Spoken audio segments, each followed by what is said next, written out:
glory to Jesus Christ, and welcome to this week's episode of God with Us Live. Every week, we're joined by men and women, monastics, clergy, and laity, exploring exciting and inspiring ways to live our Eastern Catholic faith today.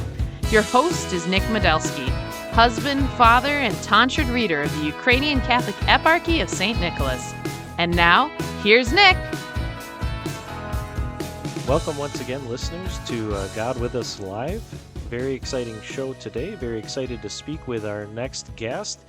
He's a name that's very familiar, and even if you're not familiar with his name, you should be at least familiar with a lot of the things he's involved with. Very important to us as Eastern Catholics and Eastern Christians in general.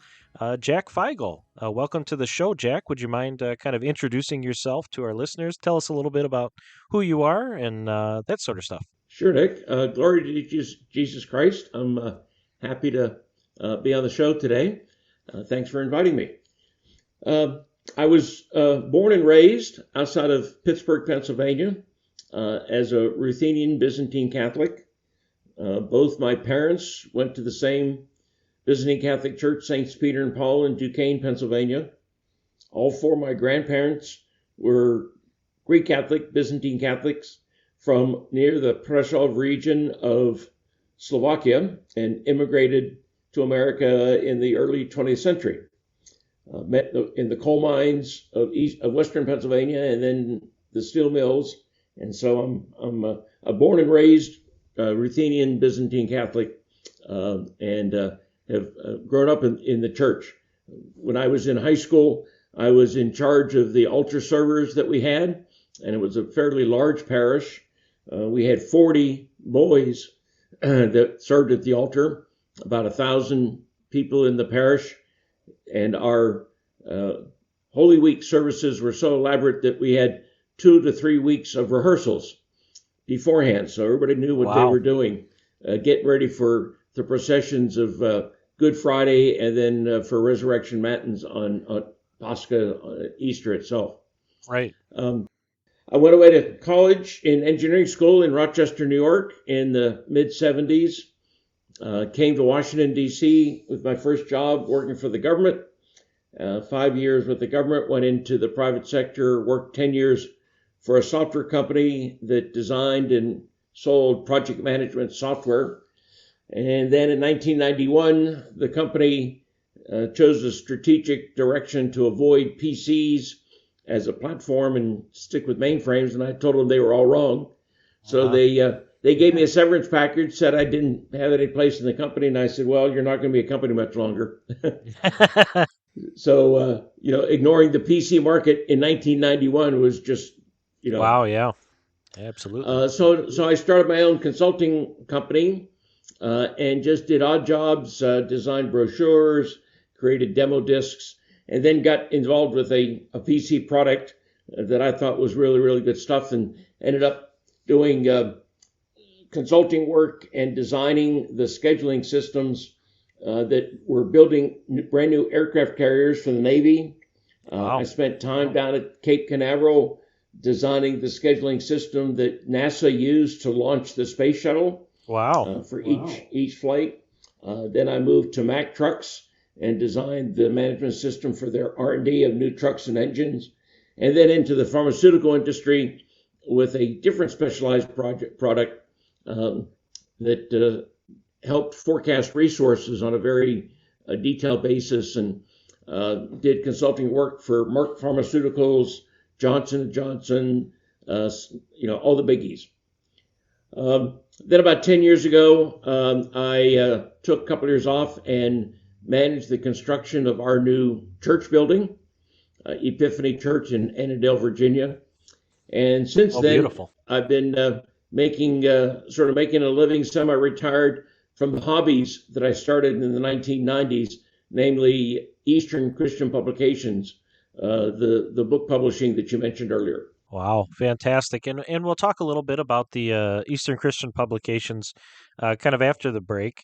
Before that, I wanted to kind of get into one of the big projects that I think of your name with, and I'm sure a lot of other people do as well, other than Eastern Christian publications, is with the Orientale Lumen Foundation, which is kind of a grassroots effort at kind of ecumenical outreach and things like that.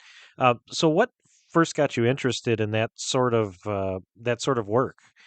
What kind of inspired you to get the Orientale Lumen Foundation together? Those sorts of things. Yeah, it all started about 1996. I'd been publishing as a hobby a couple of books and was working with a priest who lived part of his time in Dublin and the other part in Oxford by the name of Father Serge Kelleher. And he introduced me to a now famous Orthodox ecumenist, theologian, author, namely Metropolitan Kallistos Timothy Ware. Wow. I met Metropolitan Kallistos actually in Stamford, Connecticut, at a meeting of the Kievan Church Study Group, which was an ecumenical group Okay, yeah. that was trying to resurrect the Catholic and Orthodox unification of the Church of Kiev, the Ukrainian Catholic and Ukrainian Orthodox. And Metropolitan Kallistos was a member of that study group. And because of that, I got to meet him. And on my way back from Rome for the anniversary of the Union of Ujhdod, I had an overnight stay and went up to Oxford, had dinner with him, and proposed at dinner the idea of Eastern Church's Journal, which I was publishing at the time, to host an ecumenical conference named after Orientale Lumen, but being a grassroots multi-church effort to just discuss how we could get back together. And it was at that dinner that Metropolitan Kallistos got his diary out, wrote down the dates we were thinking about for the first conference, which was June of 1997. He came over as our keynote speaker, and I invited some other leading speakers from Catholic University, and both Bishop Nicholas Samra and Bishop Basil Austin, two Eastern Catholic bishops, as speakers. And the first conference attracted 100 people at Catholic University in June of 1997. And that's how I got involved that's how Orientale Lumen was created, and I got involved in ecumenical discussions. And so it kind of grew from there, right? It started out sort of, like you said, around the conference, and then the foundation has kind of expanded out beyond that, hasn't it? Yeah, through the years, and I don't know exactly which year was what, but we started hosting pilgrimages, and then Archbishop Vsevolod, he was Ukrainian Orthodox from New York and then moved to Chicago. He was one of the founders of all this. He introduced me to Ecumenical Patriarch Bartholomew, and then we started holding conferences in Istanbul with the Patriarch's blessing and participation. So we were getting endorsement from the top patriarch of the entire Orthodox world. So it was really very thrilling. We'd have at our conferences, he would come and speak to us. We would go out to the island of Halki with a special event, and then sometimes we would do side trips to Ephesus or to Nicaea. One year we went out to Cappadocia and saw all the cave churches that we hear about. So we made a couple of those trips. And then about 10 years ago, Viking Travel contacted me about organizing ecumenical pilgrimages to both Rome and Constantinople.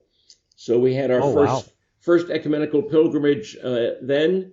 The second one we tried again, but because of the coup in Turkey, we decided that was not a safe place. So we just did a 2-week pilgrimage to Rome and the Byzantine parts of Italy, Bari, and up to Ravenna and along the coast, the eastern coast, and saw the Byzantine sites.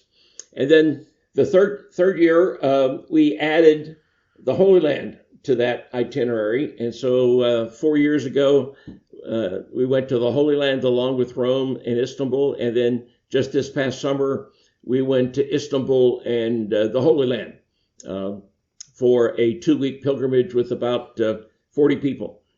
So Orientale Lumen. And then after about the first 10 years that I was using a third party to do the recordings of our conferences, I started learning how and acquiring my own video technology, and that spawned Orientale Lumen Television. And from that, we grew not only recording the conferences and these pilgrimages, but then I started doing recordings with seminary choirs from Eastern Europe, and we did concert tours that Orientale Lumen sponsored. And then all along the way, I arranged to do lectures with people like Archimandrite Robert Taft about liturgy. Metropolitan Callistos, we did over 100 lectures by video at his home or as he traveled to different places. So we've built up now quite a library of video recordings, lectures on all sorts of topics that we offer as a streaming video service called oltv.tv. Right, and that's a very exciting thing, especially because through a partnership between the Orientale Lumen Foundation and God With Us Radio, we're able to release some of those talks. But there's just so much more available on OLTV, and of course, with OLTV, you get to see the video as well of these people presenting. Could you talk maybe a little bit on what the challenges are? I think for some people don't really understand when the age of YouTube and things like that, people think, oh, well, you have a camera on your phone, big deal. It shouldn't shouldn't be that hard to put videos up online. But can you kind of talk about what the process is? I guess I'm sort of asking to get OLTV off the ground to make it available online, those sorts of things. Phones and so forth have really gotten very good in the last few years, but 10, 15 years ago when I started, we didn't even have high def TV. And the first cameras I bought, I think, recorded to little mini DVD discs that were inside the camera. And then I went to digital tape, and I have a whole collection of tapes, I think, in a cabinet downstairs, the archives, if you will. But a typical arrangement with someone like Callistos would be I would be traveling to Europe for some other purpose, and I would contact him and say, Your Grace, I'd like to stop by and visit. Can you put together something that we can record? So he would go into his file folders of lectures and courses that he taught at Oxford University that he told me he would never have time to publish. So he would bring out a sheaf of papers, put them on his lap or on the table next to his chair, and I would set up typically three cameras on tripods and turn them on and sit in front of him, and he would give me a lecture. And sometimes we would do 6 lectures in 2 days. And he would just talk to me on topics like mystery of the Church, doctrine of the Holy Trinity, Mary and her feast days, mystical theology of the Fathers, which is the one that we've started as podcasts on God With Us Radio, and just a whole bunch of others. And then when Father Robert Taft would come to town to be a speaker at Orientale Lumen conferences, he would stay in my home, and he would come a few days early or stay a few days late because it was break in Rome where he was teaching. And we would set up a place in my library downstairs to use as a backdrop where he would give the papers that he had written, the lectures he'd done on all sorts of aspects of liturgy. And I did that with a few other speakers. So that was basically how OLTV got started. And then I started branding it and putting them together as what we call adult enrichment packages, where each package is on a single topic and has anywhere from 6 to 10 lectures within it. And this is really important work, like you were saying with Metropolitan Callistos, especially, that, like he said, these are things he never would have been able to prepare for publication necessarily. And because you were able to record them, right, we actually have a record of these, and how cool it is to not simply read it in a book, but to have the Metropolitan himself, right, present this information to you. That's just such a blessing for generations to come to have that preserved. Yeah, there were some folks that I, of course, met at his parish in Oxford, because frequently I would be going to visit with him for a weekend. And there being no Byzantine Catholic churches in Oxford, I would go to his liturgy, not receive communion because we're not in full communion. But I would go, and the parishioners would come up to me and thank me for doing what I was doing, because they'd heard about it and said, not only are you capturing his wisdom, but you're capturing his personality, because the way he speaks and the glint in his eye and the curl of his lip is just fascinating to watch and to listen to, as he talks about all these different subjects, and he presents them in such a measured way that you can tell he spent 40 years in a classroom teaching, because he speaks in such an educational and understandable way. Beautiful, beautiful.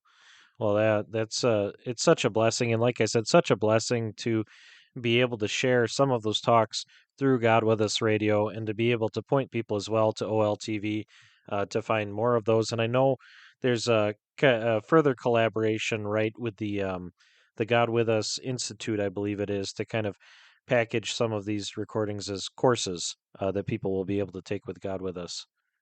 That's right. And we're also having some initial discussions about perhaps offering some of them through webinars with God With Us online. Wonderful, wonderful. Well, all these things are great, Jack. Just absolutely fantastic. I think we're going to take a break right now, and when we come back, we'll talk more a bit about Eastern Christian publications and what's come out through there, maybe some exciting books that have come out recently, talk a little bit more about that. Keep listening through the break on God With Us Live.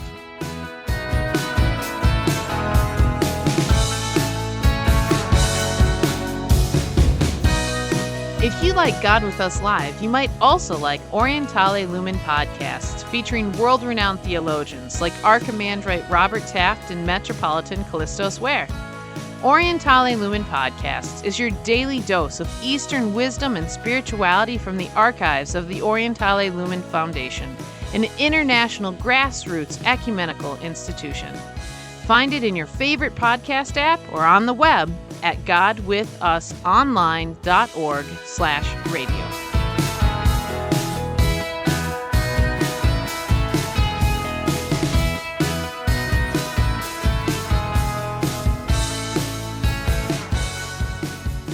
Welcome back, God With Us Live listeners. Again, Nick Medelsky here with Jack Figel of the Orientale Lumen Foundation, Eastern Christian publications, and so many other wonderful things he's been involved in.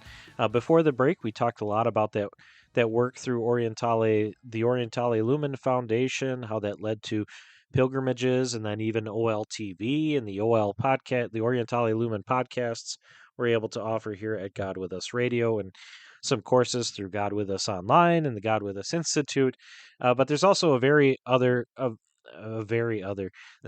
also another very important part of what you've done for our churches, Jack, and that's through Eastern Christian publications, or sometimes people might see it shortened as EC Pubs.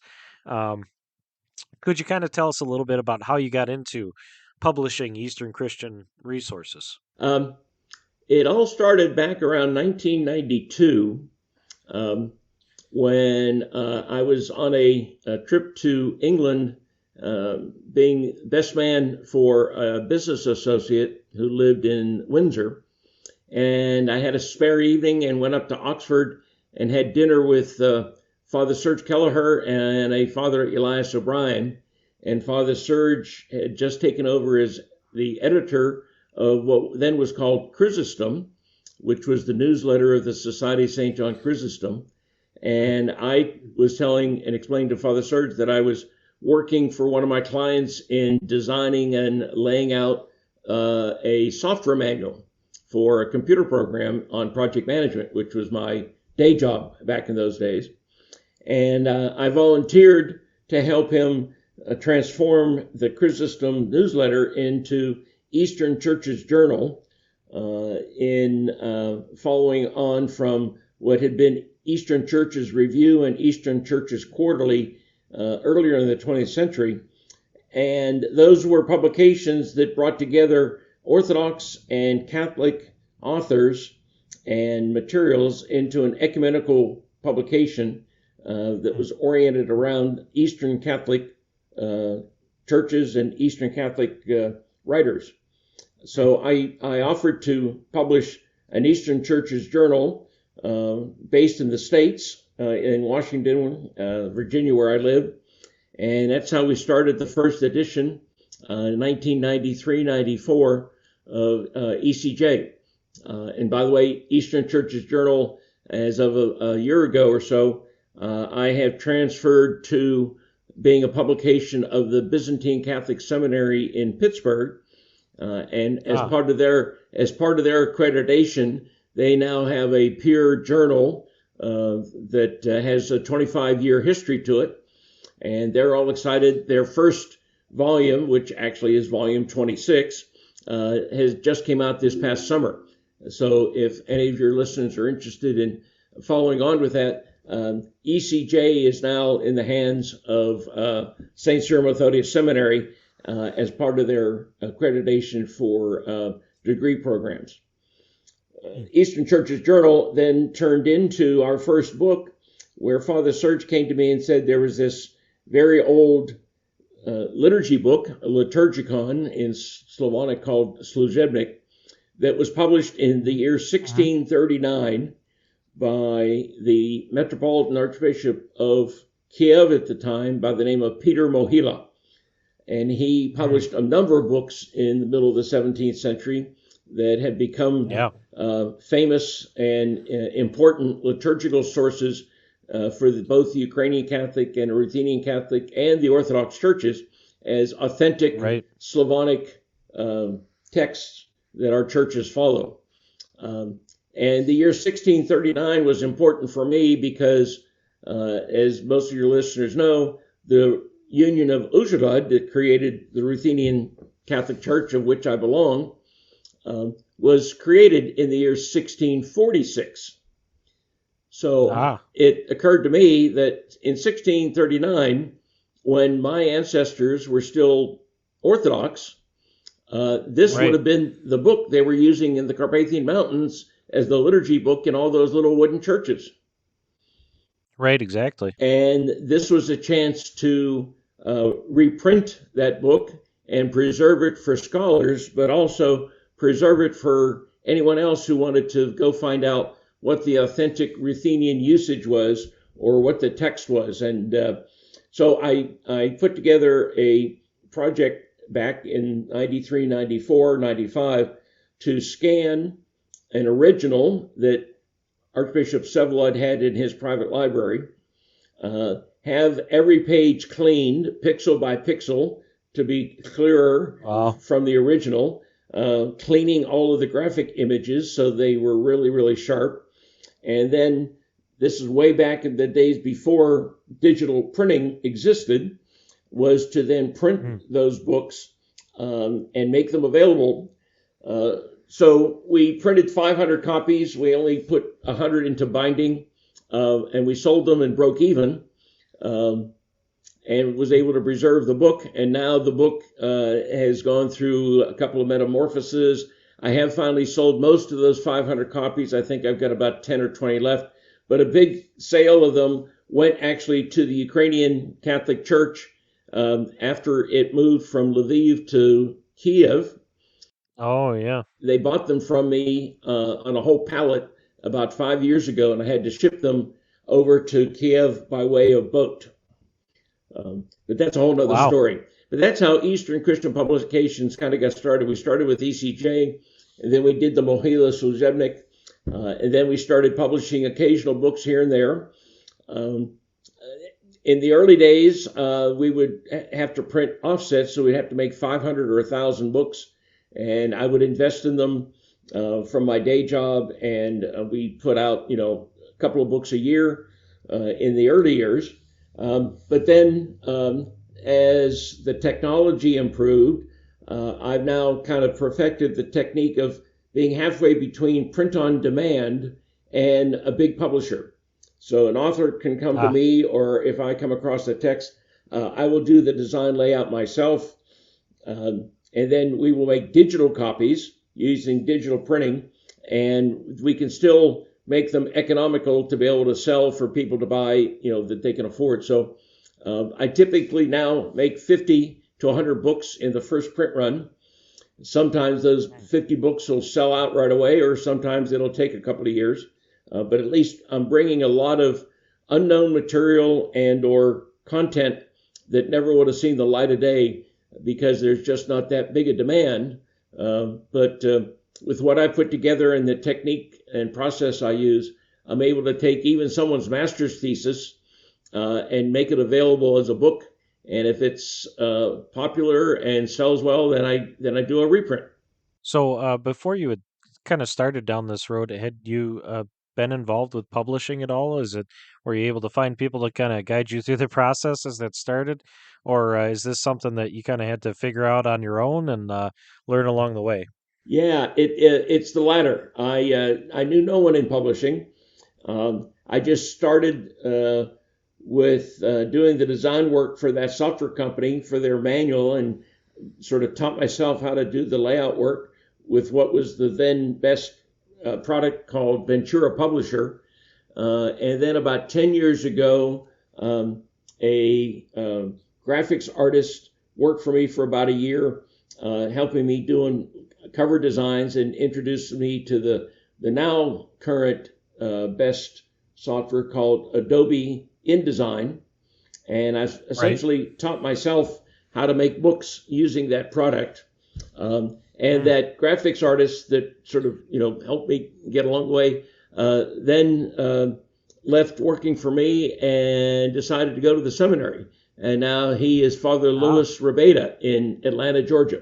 But I've essentially, sort of built up and taught myself the publishing business in terms of the technology and being able to print digital, but then also the distribution and sale. I built the website pretty much on my own. I design and strategize what books to come out with.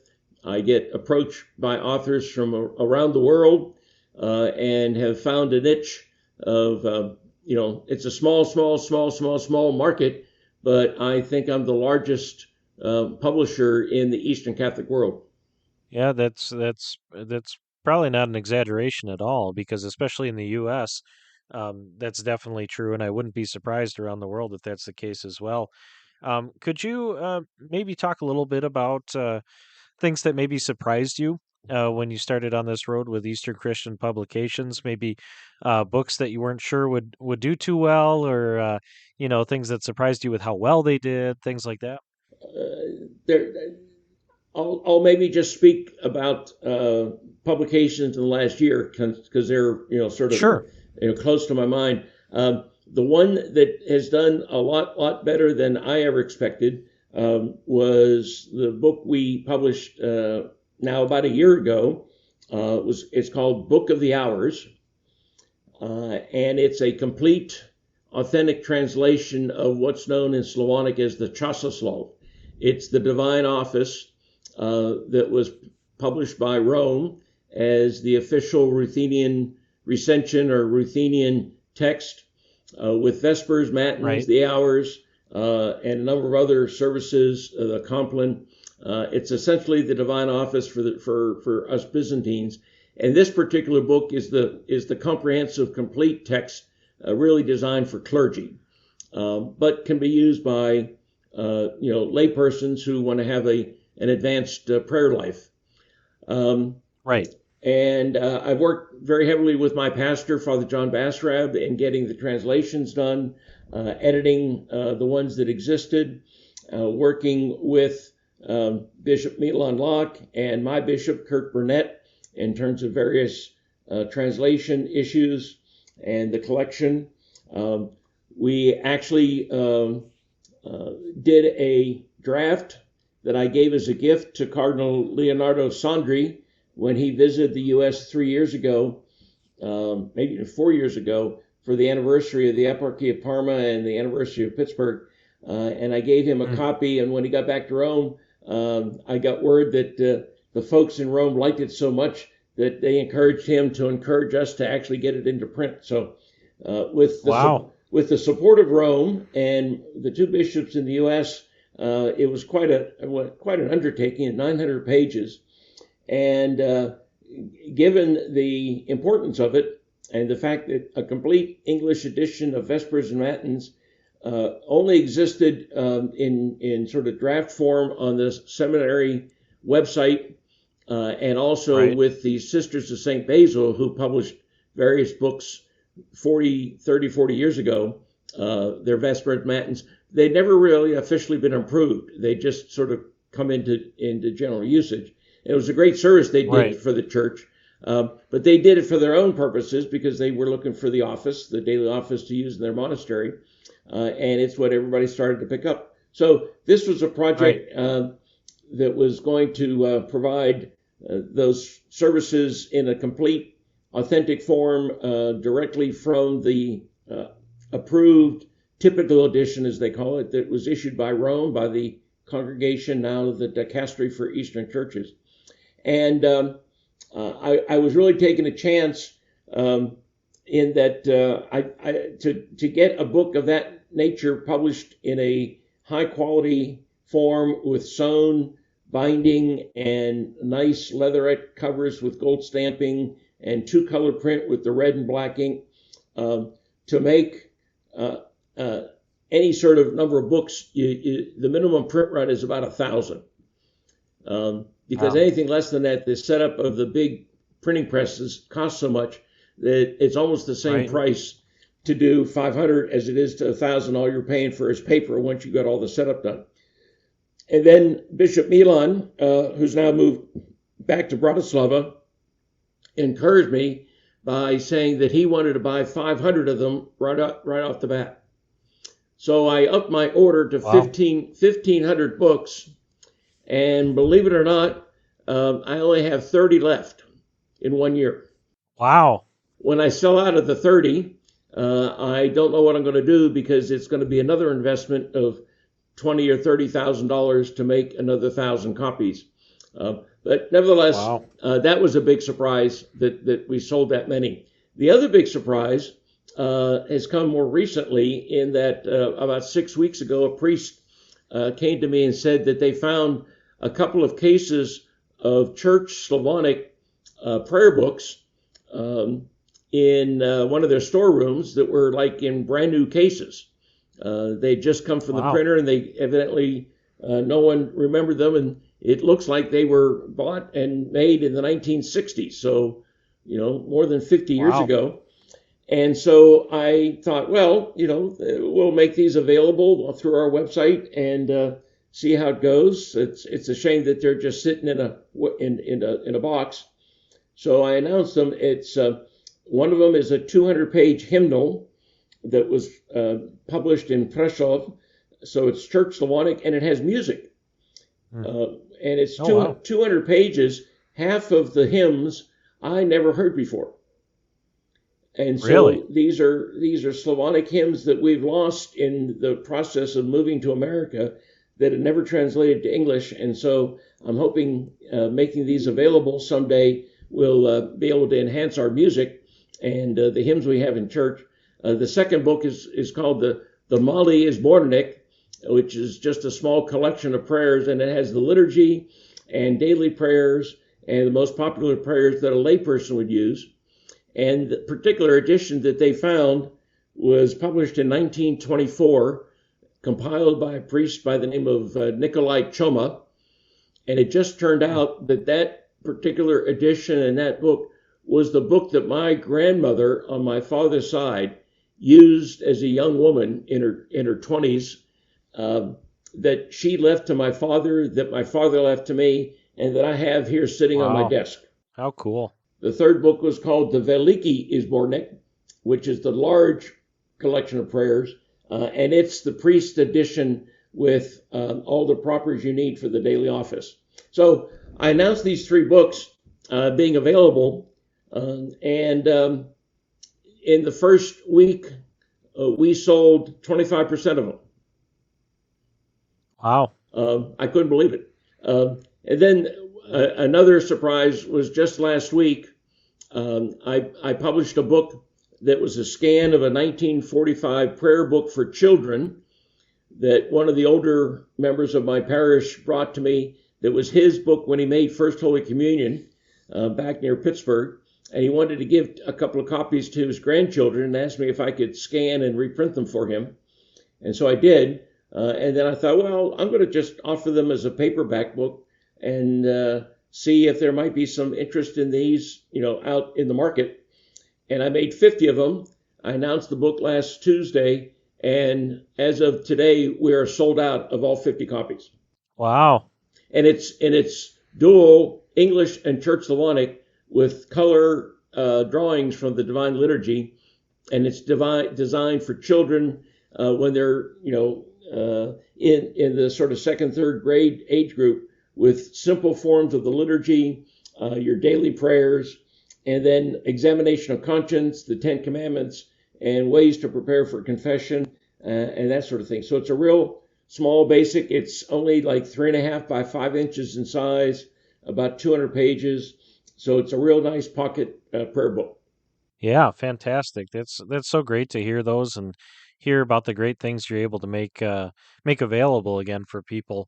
We could spend all day talking about all the wonderful things you have available through Eastern Christian Publications and the Orientale Lumen Foundation and all the other things you're involved in. But unfortunately, there's only so much time we can have in a podcast together, and I'm sure we'll have you on again. There's always exciting things going on over there at Eastern Christian Publications. But before we go, for people who are listening who want to find out more about what's available through Eastern Christian Publications or through the Orientale Lumen Foundation, where would they go online? Yeah, our website for purchasing books is just ecpubs.com. And then the foundation that has information and past conference information is the olfoundation.net. And that's where future conferences will be announced. And if we do any pilgrimages, I'm thinking of maybe doing a pilgrimage in the year 2025 to Nicaea for the anniversary of the Council of Nicaea. But olfoundation.net is for Orientale Lumen. And then the television recordings is simply oltv.tv. Oh, very cool. Again, thank you so much, Jack, for joining us today. I'm excited for people to find out more about the fantastic things you're involved in. And like I said, this will be the first of many interviews, I'm sure. Thank you, Dick. I appreciate letting me on your show, and I look forward to talking to you more about all these other things as time permits. Thank you very much. God bless. And thank you for tuning in, listening today, dialing us up, whatever the correct term is for a podcast, and stay tuned for more great information about our beautiful Eastern churches.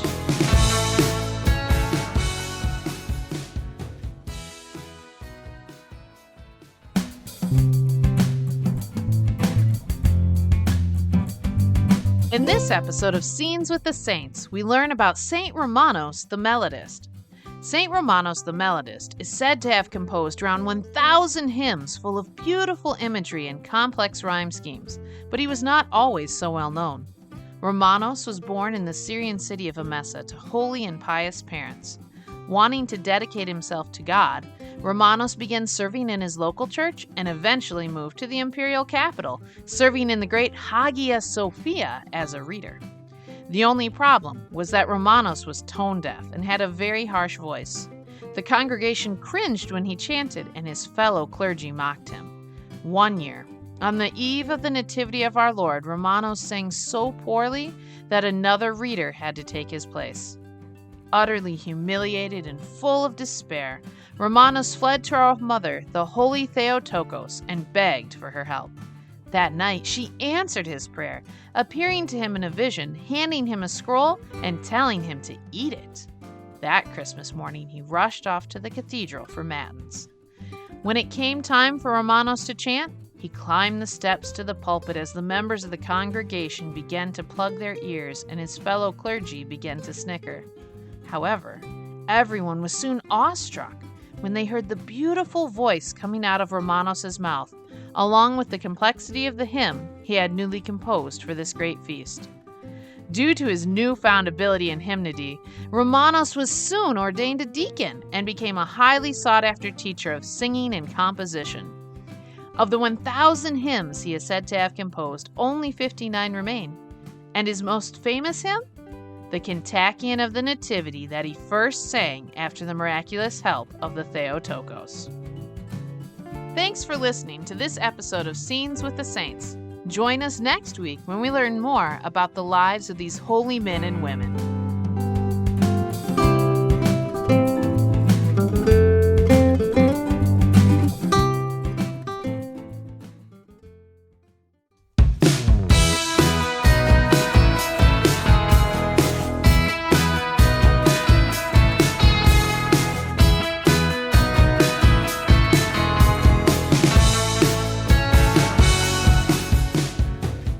Once again, hello and welcome back, God With Us Live listeners. Nick Medelsky, happy as always to be here with you.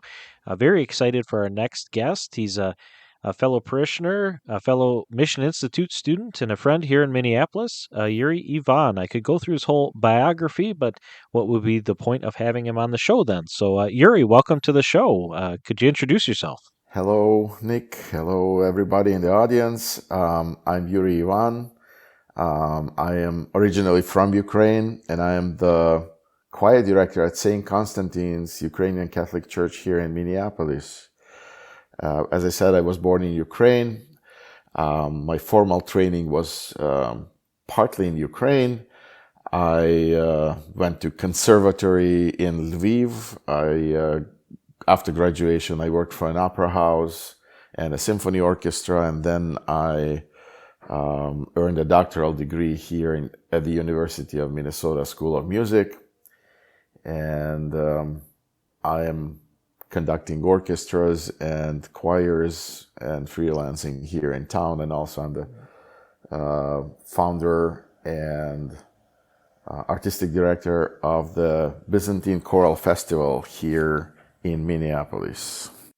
Right, and we'll be really exciting to talk more about that in a second here. That's part of the reason I'm having you on, especially this time. It'll just be in a few weeks after this podcast comes out here in Minneapolis, and I think it's exciting for those people who might be able to attend in person, but also kind of interesting for people who might consider starting something similar in their area. So I was just curious, before we talk about the choral festival and kind of get more into details on that and kind of the process of setting that up, I was curious if you could tell our listeners a little bit about what it was like growing up as an Eastern Catholic in Ukraine, especially because you kind of grew up as that transition was happening, right, from the Soviet era into the modern day. So if you could talk a little bit about what that was like growing up in that kind of climate, what growing up in the church was like, those sorts of things. Yes, I was born in the Soviet Union, saying that without trying to date myself here. I was born as a Greek Catholic, and the Greek Catholic Church at that time was in the underground. It was forbidden by the Soviet state. So worshiping was basically done in secret. We gathered at my grandfather's place, who was the priest in the underground church, and it was masked as a grandkid's visit to the grandparents. And my father, my mom, my cousins with their parents, we all came to my grandfather's place. The windows were closed, the blinds went down, so the neighbors couldn't hear, and we had a liturgy. And after that, we sat at the table and broke bread, and there was some discussion and just chit chat. But the main thing was we always, every Sunday, we had a liturgy at my grandfather's place, which my grandfather served. It was a song service, and my background is I'm from Uzhgorod, I was born in the eparchy of Mukachevo in the Byzantine Catholic Church, and so I learned the prostopinia singing as a kid, and my involvement with that continues through today. Although now I am in the Ukrainian Catholic Church, and I had to master the plain chant of the Ukrainian Church, the Samuilka. After 89, the church came out and started worshiping publicly. And that was a big transition because during the Soviet times, no cantor training was done. The sacred music was basically forbidden, and if anything was performed publicly by secular choirs, the texts were changed. The text had to be changed into some, secular text. And when the church came out and started worship publicly, the musical side had to go through a process of recovery and development, and that was also very interesting. So I'm basically involved with church music from my childhood.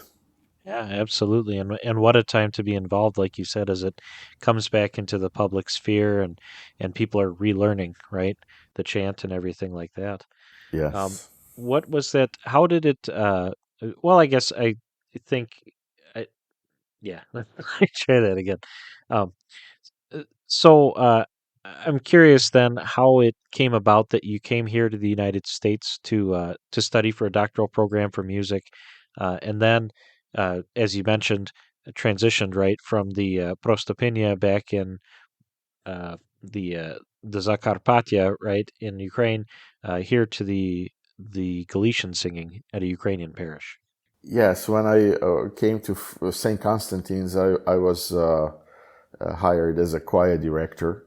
So there wasn't, it was all choir music written by composers, and some of it was based on the plain chant, on the Galician plain chant, but some of it was based on Kievan plain chant, and some of it wasn't based on plain chant at all.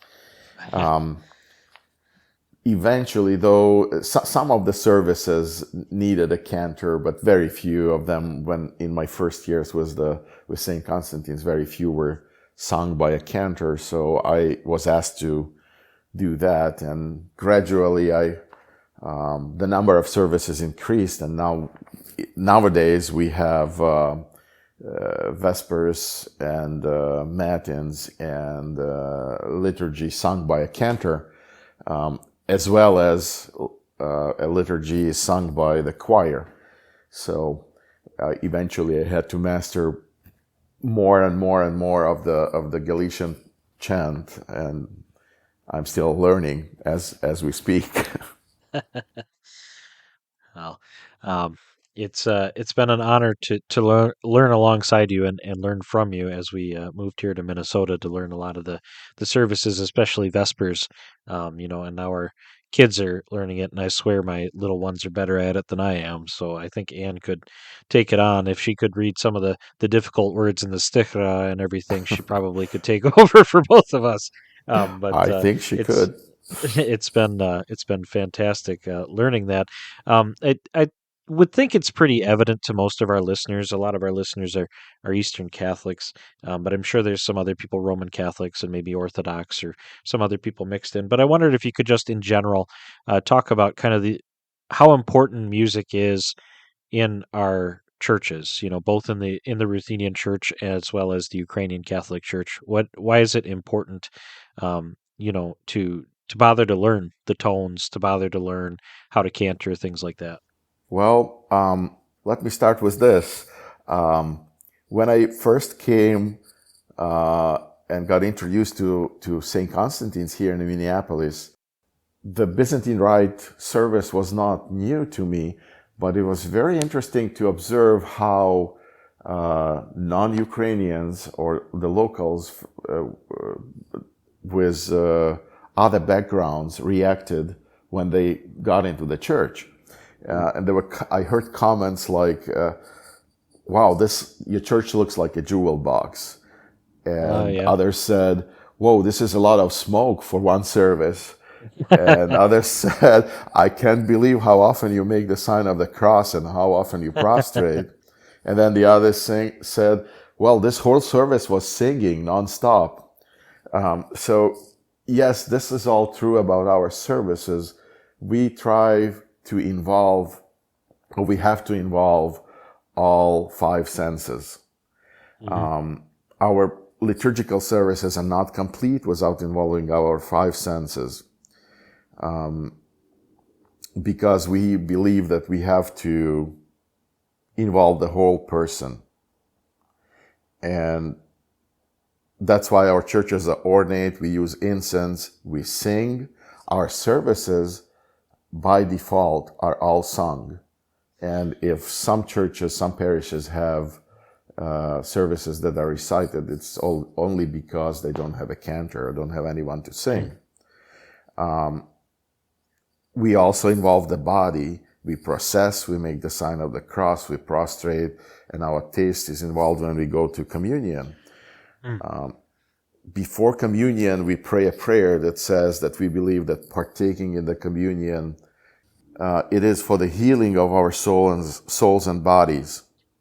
There is this certain two-sidedness to every human person. We call these two aspects of our existence soul and body.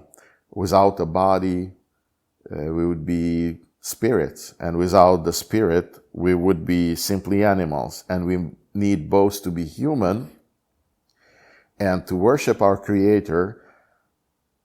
We must offer the whole being, our whole being, both body and soul. And the Ukrainian Church and all the Byzantine Rite churches developed a worship style that involves the whole human person, the body and soul, and all five senses. We have beautiful hymns and prayers to express our relationship to God, with God, and these are often set to music to appeal to our sense of hearing and to allow our prayer to be more of a giving ourselves to God. Also, the liturgy appeals to our senses of sight by beautiful decorations, especially by icons, and our smell is elevated by the fragrance of incense. Our taste is satisfied when we go to communion. As the psalm says, taste and see how good the Lord is. So, His Beatitude Sviatoslav, the leader of our church, says beautiful words about the importance of singing. In a meeting with church singers, cantors, earlier, His Beatitude said that to build a parish that is alive, a parish that is a place of meeting with Christ, we need to take care about good singing. He quoted Maximus the Confessor, who said that cantor who sings in the church becomes the voice of the universe. The whole creation, both heaven and earth, sings through his voice. And his Beatitude says that those who sing in the church thus become the voice of our church. And this is a great example to demonstrate that without singing, the church would lose its voice. Without our singing, our worship does not project the full glory of God and Creator. Especially in these times of war, it's important that people hear good singing in Ukraine, because the wounded coming back from the front and seeing all the horrors of war, they need to go through a process of healing. And when they hear the religious texts sung well, their soul begins to speak with God. And that's why his Beatitude, Sviatoslav, believes that to build a place of worship that is a meeting place with God, he can't imagine that being done without good singing. Yeah, absolutely. Absolutely. Well, yeah, that's beautiful. And I don't know that I had ever heard that quotation from Maximus the Confessor before, but that's beautifully put. And like you said, how vital, how important it is to a parish to really, fully worship with the full glory, of God. That's just so beautifully put. We're going to have to go to a short break here, and on the other side of the break, we'll talk more about the Byzantine Choral Festival coming up and how kind of this festival shows forth uh, the worship, the different types, the different ways to worship our Creator and really show forth that glory. So, stay with us through a short break here on God with Us Live.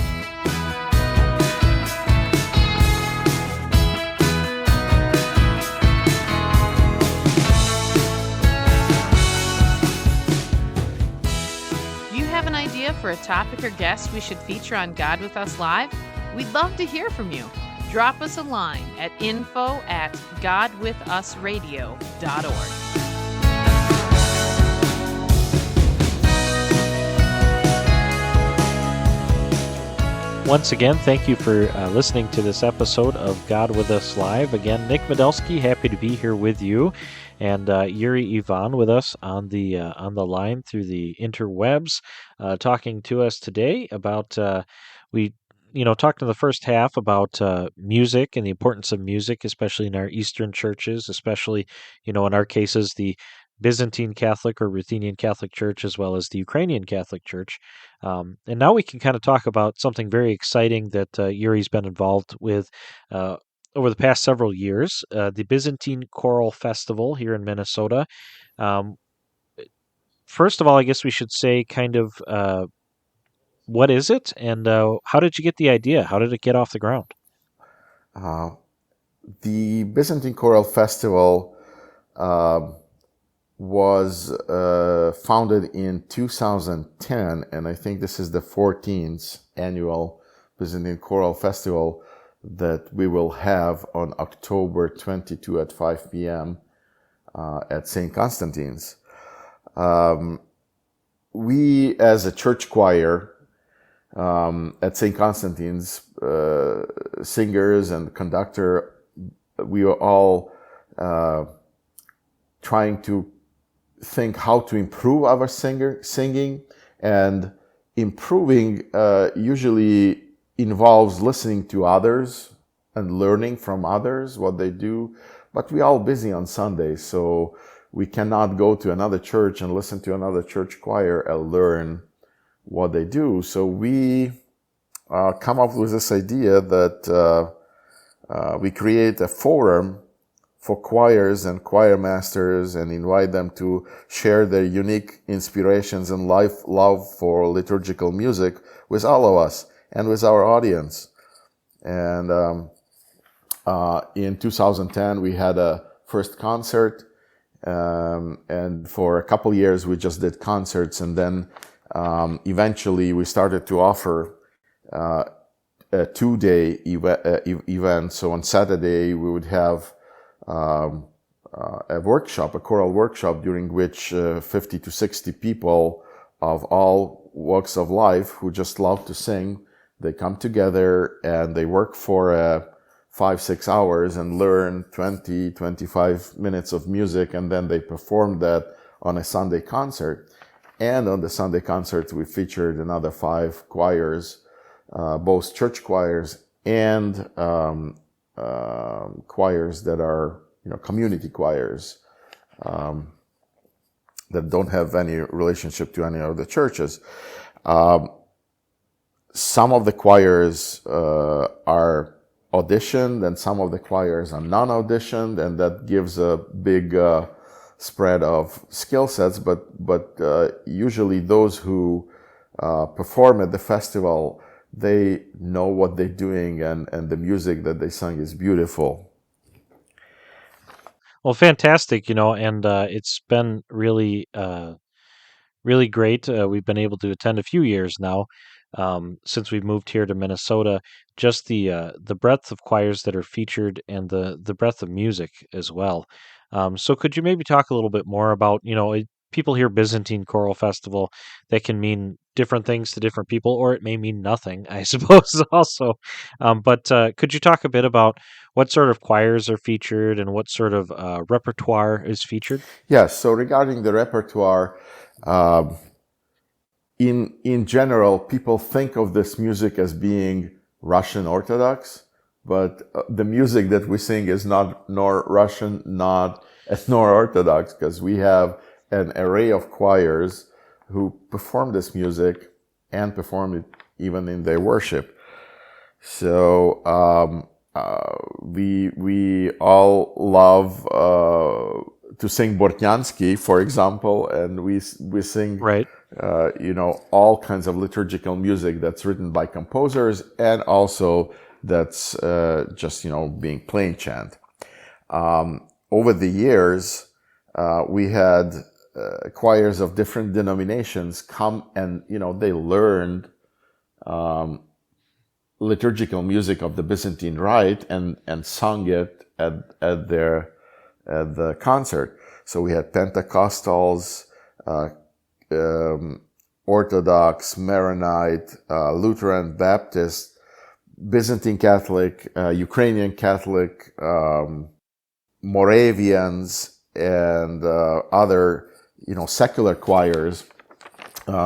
We had a college choir from University of the Northwestern.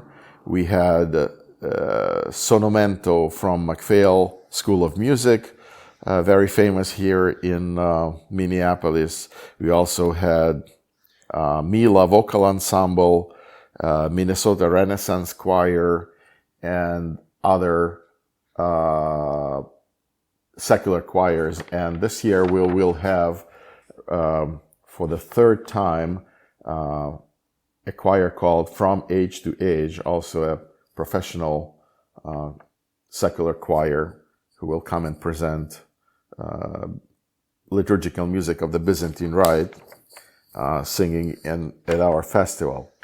So we talked a little bit about the repertoire and kind of the denominational background of some of the choirs, or lack thereof, right? When they're kind of secular ensembles that have been singing there. What about the languages and the different traditions that have been represented? Well, over the years, we had prayers sung, or liturgical music sung in Latin, Greek, Old Slavonic, Georgian, Belarusian, Ukrainian, Aramaic, Arabic, and English. Very cool, very cool. And I also think one of the neat features and is that a lot of people might be familiar, especially those who are familiar with the history of the Slavic Eastern churches here in the United States, to be familiar with kind of the unfortunate things that happened in Minneapolis between Father Alexis Toth and then Bishop Ireland at that time. And yet, through this Byzantine Choral Festival, I think it's cool that we have the choir from Father Toth's former parish, right, St. Mary's Cathedral, Orthodox coming to Cathedral. our parish, Yeah. right, Yes. and we're able to sing together again, right? Yes. St. Mary's Orthodox Cathedral's choir is, I think, with us from, if not from 2010, then very soon. They joined, I think, in 2011 or 12. And at that time, Deacon Gregory Ely, and now his father, Gregory Ely, he was the conductor of the choir. He supported the festival wholeheartedly, and the choir members supported it wholeheartedly. And they came in different forms. They presented their male choir, and they mixed choir, and even a group that sung in Georgian. Wow, very cool. Very cool. And also speaking about some of the non Eastern Catholics, non-Catholics in general, right, non-Orthodox, who are involved in this festival. What sort of feedback do you get from groups like that who aren't necessarily, or not necessarily even affiliated with a church, right? Hmm. It's a college choir or a secular choir. Yes, I think they all, they listen to the concert because after they perform, they become part of the audience. And firstly, they like the acoustics because the acoustics in our church is fantastic. And they like the five senses, as we speak, involved. Because, singing and the ornate decorations of the church, the icons, the icon screen. We usually have a little tour of the church after the concert, and it's very popular. They like the spiritualness of the whole experience, because the church choirs, they usually sing very prayerfully, and I think that's kind of gets through even to the secular audiences. Yeah, absolutely. Absolutely. You can tell that even these students in the college choirs who, may not have necessarily been from any faith tradition in particular, that there's still something there that touches them. And I always think that's beautiful to see how seriously they take it, and kind of the reverence they have for the music, even if they might not understand necessarily, even, when they're singing in Slavonic or Ukrainian or Russian or some other language that they might not speak, right? They're still very reverent and understanding that it's a prayer, that it's something important, which I always think is beautiful to see. Yes, in fact, we have a sing-along incorporated in the festival lately, in the concert lately. During COVID, we had to quit doing the workshop because of the restrictions. So we thought, it was we had no chance to mingle with the choristers, to mingle together with the audience and just the choristers themselves. So we come up with this idea of offering one simple song as a sing-along. It's usually Manohai Alita, or a Blessed Be the Name of the Lord, or something very simple that sometimes we teach in Old Slavonic or in English, depends. But even those who don't have any church background, they love the experience of singing together. It's kind of transformational. Right, something that kind of crosses boundaries and traditions. So I always think that's really, really cool. Before we go, would you mind giving out the details for those who might be in the area, who might want to attend, or even might want to just find out more about the festival in general? We have Facebook presence. So basically our social media presence is on Facebook. Byzantine Festival, Minnesota. If you search for it on Facebook, you'll find the events, the schedule. Our concert is this year on October 22, Sunday at 5 p.m. at St. Constantine Ukrainian Catholic Church in Northeast Minneapolis. We would love to have you in the audience and sing with us. Absolutely, absolutely. I'd love to see you there. And if you heard about it on the podcast and wind up showing up there, let me or Yuri know, because we'll both be there. And would love to know if you heard about it here first. So again, thank you so much, Yuri, for being with me today on this podcast. It's been exciting talking about singing, and I'm excited in just a few weeks here to hear the singing, not just talk about it, right? But be there for the actual festival itself, because it's just a beautiful experience, and just to see so many people come to our church and really sing together is such a beautiful experience. So thank you again. Thank you for having me. And thank you for listening to God With Us Live and finding out more things about our beautiful Eastern churches. Can't wait to talk to you again next week and see what exciting things we're able to tell you about next week. God bless. Bye.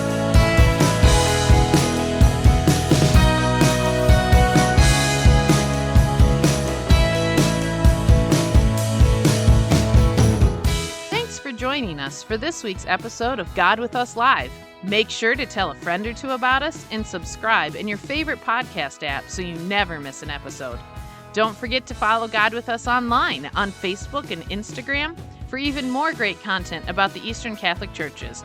And don't forget to check out all the other great Eastern Catholic podcasts at godwithusradio.org, where faith meets life. God with Us Live is a production of God with Us Radio, hosted, produced, and edited by Nick Modelski.